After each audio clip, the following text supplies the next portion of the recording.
पड़ी है, कितनी बार रुला देती हैं कुछ बातें महारानी की। कविता ने भी मुझे बिठाया उस देवी के चरणों में। सर मैंने उन सब जगह पर कवि सम्मेलन पढ़े जहाँ वो घोड़ा आया था, वो महल झांसी का, सब जगह वो कविता ही थी, हमको वहां ले गई।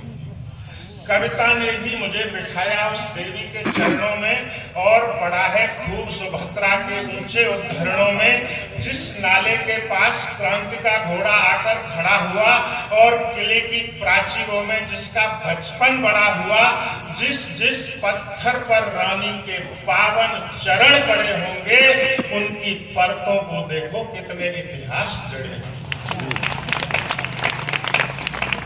जिस जिस पत्थर पर रानी के पावन चरण पड़े होंगे, उनकी परतों को देखो कितने इतिहास जड़े होंगे। मैंने उन सबको पूजा है अपनी आंखों के जल से। वे काले पत्थर भी लगते धवल हिमालय उज्ज्वल से।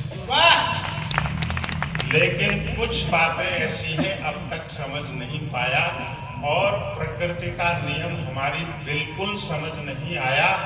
श्री राम को रास्ता देने सागर जब झुक सकता था, श्री राम को रास्ता देने सागर जब झुक सकता था, और पार्थ के लिए सूर्य जब दिन में ही झुक सकता था, उस दिन भी तो नाले तेरे पास भवानी खड़ी हुई, रास्ता मांग रही थी, तेरे दर पर आकर पड़ी हुई।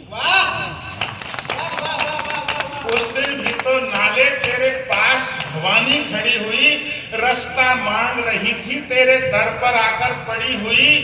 पल दो पल को तूने अपना पानी सोख लिया होता और कहीं रानी की खातिर दुश्मन रोक लिया होता, तो तू शायद गंगा से भी ज्यादा बड़ा बना होता।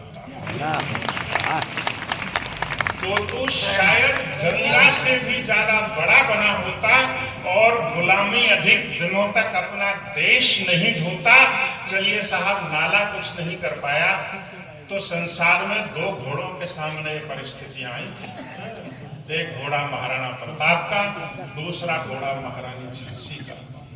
सर मेरा दावा है, हिंदुस्तान में जहां जहां हिंदी भाषा पढ़ी, बोली और समझी जाती है, बच्चा बच्चा जानता है कि महाराणा प्रताप के घोड़े का नाम क्या था। सब आप सब जानते हैं सर।